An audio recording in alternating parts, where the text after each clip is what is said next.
Jadi gue pikir video awal gue di channel ini pun itu adalah bagaimana gue menentang adanya skripsi di kampus vokasi seperti itu ya. Jadi ini lebih ke sifatnya bukan menantang sih, jadi ide saja. Semoga aja keterima sama Mendikbud.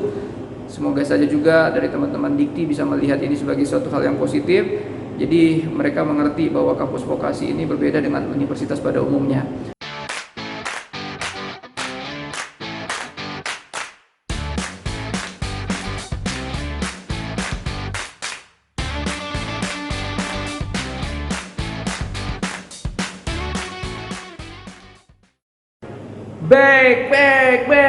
Back again. Hola teman-teman Slim semuanya, kembali lagi di Seven Production. Nah teman-teman, kita saat ini akan mencoba untuk membahas yang sekiranya ide pemikiran gua terhadap topik ini itu bisa banyak membantu teman-teman dosen ya, terutama ya kita tahu bahwa COVID-19 telah membuat beberapa perubahan ya. Jadi ini tergantung cara pandang kita melihat. Kadang ada yang menganggap bahwa ini sebagai sebuah bencana, tapi justru ada yang menganggap ini seperti sebuah peluang, sebuah berkat, bahkan blessing gitu ya. Nah jadi teman-teman, kita tetap optimis ya. Namun menurut pendapat gua ada memang gaya-gaya mengajar atau kurikulum ya yang perlu dibenahi ya, yang perlu lebih saat ini dikejar, supaya pastinya kita lebih adaptif gitu ya, lebih bisa menyesuaikan dengan keadaannya. Dan yang terpenting adalah kita punya mahasiswa-mahasiswa, lulusan-lulusan yang jauh lebih berkualitas setelah new normal gitu ya, daripada sebelum new normalnya ya. Seperti apa pembahasannya teman-teman? Namun jangan lupa juga untuk berbagilah terlebih dahulu, berinvestasilah juga terlebih dahulu dengan menekan tombol subscribe, share, like, dan komennya. Oke teman-teman, seperti apa pembahasannya? Check it out!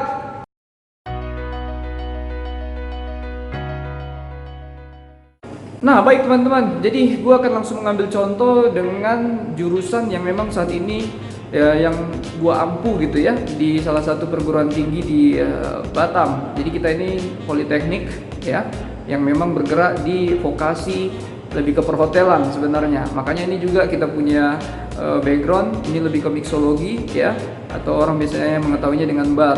Nah jadi gue pingin menjadikan ini sampel teman-teman, bagaimana menurut pendapat gue ada beberapa ide supaya kampus lebih apalagi ya, lebih adaptif dengan keadaan ini. Nah yang pertama gue mau katakan bahwa ya kampus harus punya kurikulum yang baru ya. Kurikulum ini harusnya dia lebih padat, dan yang pastinya harus bisa targetnya tercapai. Jadi penting penekanan dari kurikulum ini kalau menurut pendapat gua lebih kepada, kalau kayak kita saat ini di kampus, karena kita memang 60% praktek, 40% teori.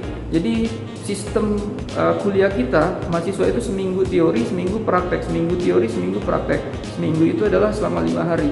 Nah dengan kasus COVID ini, dengan adanya new normal, gue berpikir pembelajaran jarak jauh nggak bisa dihindari ya. Dan yang pastinya gue merasa bahwa tidak masalah pembelajaran jarak jauh dilaksanakan, namun jadinya mungkin lebih dikolektifkan. Artinya minggu atau bulannya dipadatin aja di awal terlebih dahulu. Jadi pembelajaran jarak jauh atau daring pada jaringan itu bisa dilakukan ya.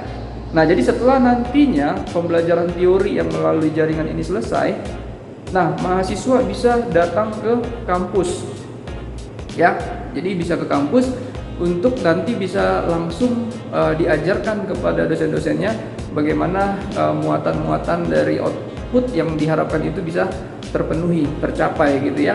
Nah menurut pendapat gua kayak di food and beverage seperti ini saja ya, salah satu jurusan di kampus kita, mereka belajar yang namanya mixologi, bagaimana mencampur minuman beralkohol dan tidak beralkohol, koktail dan koktail gitu ya. Atau ada juga bagaimana mereka meramu membuat minuman kopi gitu ya. Dan juga belajar bagaimana memanage sebuah restoran. Nah, bagaimana kalau menurut pendapat gua, ini penting sekali untuk dibuatkan kurikulum baru di mana sistem pelaksanaannya teman-teman tinggal melihat saja. Yang satu semester biasanya 3,5 bulan, ini tidak hanya sekedar bisa tercapai, tapi juga mahasiswa dengan adanya new normal itu bisa mendapatkan knowledge-nya secara padat, lebih padat daripada sebelum-sebelumnya ya.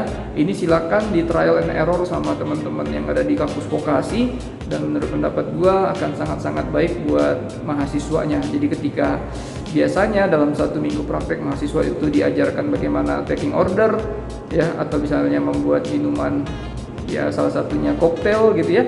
Nah, namun dengan dengan adanya new normal ini ya, seharusnya kurikulumnya bisa dalam 1 minggu itu mencakup 2 hal tadi, yaitu bagaimana meramu minuman ya, koktail atau mocktailnya, namun juga mahasiswa bisa memanage dalam hal taking order di sebuah restorannya.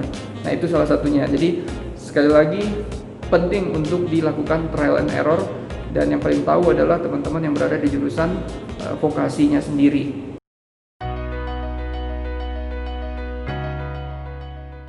Nah, berikutnya penekanan gue lebih kepada yang namanya pembelajaran jarak jauhnya nih. Gue mau mengatakan bahwa sudah mulai berkurang tuh dosen-dosen yang memang memaksimalkan pembelajaran jarak jauh yang terlalu banyak ceramah gitu ya. Gue sudah mensurvei, sudah memang berbicara langsung dengan teman-teman mahasiswa. Gue sudah ya berusaha untuk menanyakan lebih banyak lagi. Memang mahasiswa kebanyakan tidak senang dengan metode ceramah yang sangat-sangat tidak efektif ketika mereka harus pembelajaran jarak jauh ya. Dan begitu juga dengan yang kedua, masalah tugas. Jadi mereka sangat tidak senang tugas. Nah, namun untuk masalah tugas, gue pikir gua merasa tugas itu tetap dibutuhkan, tapi di sini dosen harus lebih kreatif. Artinya berikanlah tugas-tugas kepada mahasiswa yang membuat mereka senang untuk menyelesaikannya. Contohnya saja kalau misalnya kita di jurusan perhotelan ini atau di jurusan food and beverage, silakan saja misalnya kalau penekanan kita adalah supaya mahasiswa mengerti atau memahami bagaimana excellent service gitu ya, pelayanan prima yang terbaik. Minta mereka untuk mengerjakan tugas, datangin beberapa tempat kongko ya yang dianggap di sana banyak excellent service atau pelayanan prima yang bisa dipelajari ya, bandingkan 2-3 tempat kongko, dan mereka bisa membuat kesimpulan. Kesimpulan pun buat dengan cara yang mereka senangin kerjakan. Kalau ternyata mereka senang dengan menampilkan video karena memang mereka punya bakat di sana, silakan. Kalau misalnya mereka hanya dengan cukup merekam suara saja karena malas menulis, menurut pendapat gua nggak ada salahnya. Namun kalau ada yang memang suka menulis, ya izinkan juga untuk dia menulis. Jadi teman-teman, gua ngerasa pembelajaran jarak jauh, hindari yang namanya seminar, iya. Tapi juga tugas, gue pikir ini tetap ada. Bukan berarti kita harus mengiyakan semua apa yang menjadi permintaan teman-teman mahasiswa. Namun menurut pendapat kita harus mengerti output kita apa, dan cara kita untuk sampai di output itu perlu memang modifikasi ya. Perlu memang yang namanya kayak refresh lagi supaya lebih menyesuaikan kepada budaya hidup dari mahasiswa sekarang, tanpa meninggalkan nilai-nilai pendidikan itu sendiri.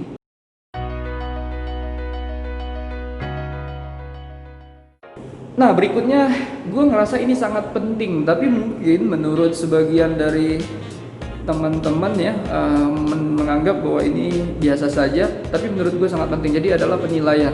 Jadi penilaian sebelum adanya new normal, ada begitu banyak yang kita sangat terbiasa dengan yang namanya memberi penilaian dengan angka ya. Ukurannya biasanya 0 sampai 100 tuh. Jadi kalau yang terbaik sudah pasti 100 gitu ya.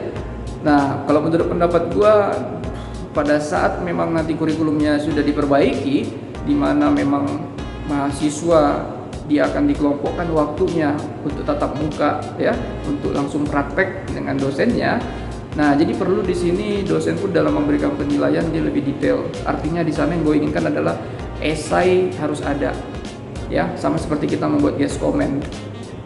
Ketika misalnya nih contohnya untuk mixologi, ketika mahasiswa itu kita minta untuk membuat Long Island, salah satu jenis minuman gitu ya, kita latih mereka membuat Long Island. Nah, kita pada saat memberikan penilaian, harapan gua sih nggak terfokus pada 80, 60, terus ada grade-nya A, B, C dan berikutnya gitu ya. Namun kalau gua lebih menyarankan penilaian itu lebih kepada esainya. Jadi di sana dosennya sendiri memberikan fokus-fokus kelebihan, strengthness dari si mahasiswa, kekurangannya apa yang perlu dibenahi. Nah, itu juga harus diberitahu sehingga benar-benar mahasiswa itu tahu posisinya dia untuk skill yang satu ini di mana ya. Dengan cara seperti itu, ketika dia nanti harus ya belajar sendiri, dia paham sekali tuh apa yang harus lebih diperlengkapi dia. Nah, kita hanya dosen mengarahkan saja. Kalau kamu kurang paham, nih silakan nonton YouTube ini, silakan baca buku ini, ya. Atau misalnya ada teman kamu yang bagus tuh, ajak dia latihan sekali-sekali, tinggal beli bahan saja, ya. Kamu bisa praktekkan seperti ini, seperti itu, ya. Jadi menurut pendapat gua, penilaian pun harusnya mendapatkan semacam perbaikan dari dosen-dosen, tidak lagi sekedar hanya menggunakan grade atau angka, tapi lebih kepada indikatornya itu berupa esai atau guest comment ya kalau di hotel itu, supaya mahasiswanya juga mengerti.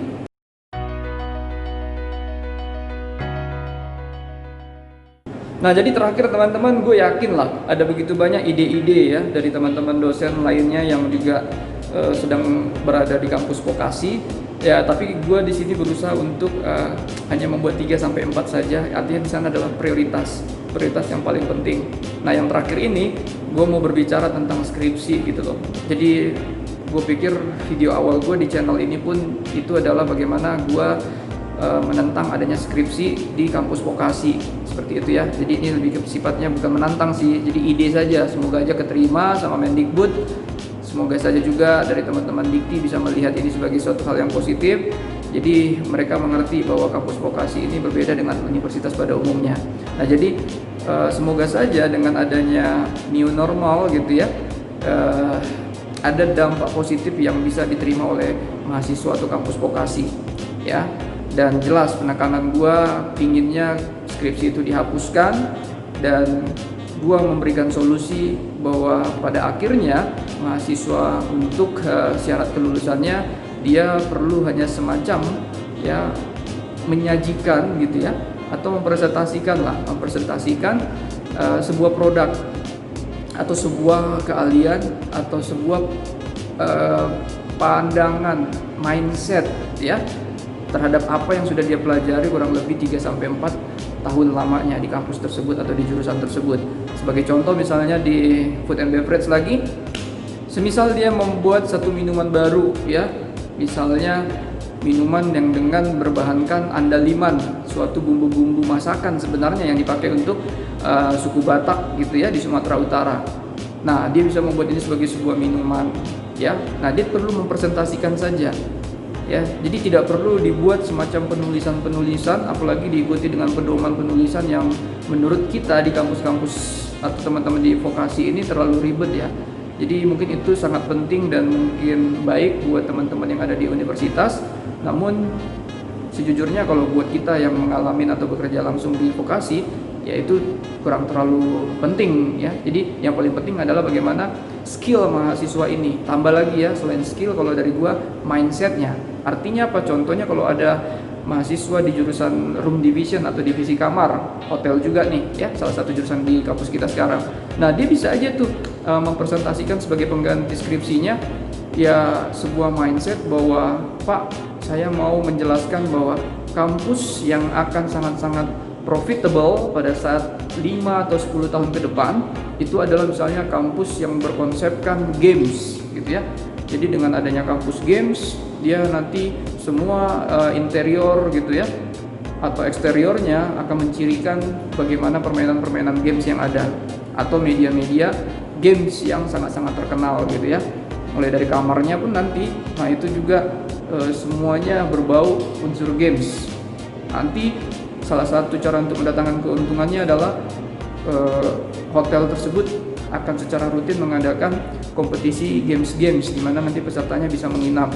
Nah, jadi apa saja pandangan dia terhadap bekal yang sudah dia terima dan juga knowledge yang dia terima sebelum masuk ke kampus tersebut atau sesudah masuk tersebut, tapi didapat dari luar kampus, tidak di dalam kelas atau tidak melalui dosennya, itu yang berusaha dia simpulkan. Ya, jadi ingat teman-teman, kalau gue bisa katakan kreativitas itu sekali lagi mencintai ketidakteraturan. Ya, nah sering sekali apa yang diajarkan oleh dosen semuanya itu di kampus rata-rata sebagian besar semuanya adalah berbau keteraturan. Kalau kamu berbicara ini harus ada ininya, harus ada ininya, harus ada ininya. Ya, namun pada akhirnya ketika muncul orang-orang yang kita anggaplah tanda petik gila, idenya liar gitu ya, dia bisa menemukan suatu format baru, justru kampus ya kembali untuk menelitinya, untuk mengobservasinya. Kenapa bisa seperti ini? Nah, jadi sebenarnya gue mau katakan kampus itu pun sangat-sangat menerima ketidakteraturan. Hanya saja rutinitas kita bekerja, rutinitas kita dalam proses belajar mengajar sering membuat kita sangat-sangat mengikuti pola keteraturan tadi. Ya, padahal ketidakteraturan atau biasa gue sebut sama mahasiswa itu daya imajinasi itu pun sangat dibutuhkan, harus dilatih, bahkan harus mendapatkan prioritas yang lebih ketika proses belajar mengajar ada. Nah, jadi itu aja teman-teman, ide serta pendapat gua tentang apa yang perlu dibekali dan apa yang perlu diperbaiki supaya lebih mantap lagi sistem pendidikan kita di dunia vokasi setelah new normal. Nah, itu aja teman-teman sekiranya, dan jangan lupa juga untuk berbagi, subscribe, share, like, dan komennya. Oke teman-teman, terima kasih sudah menonton. Thank you very big and God bless you all.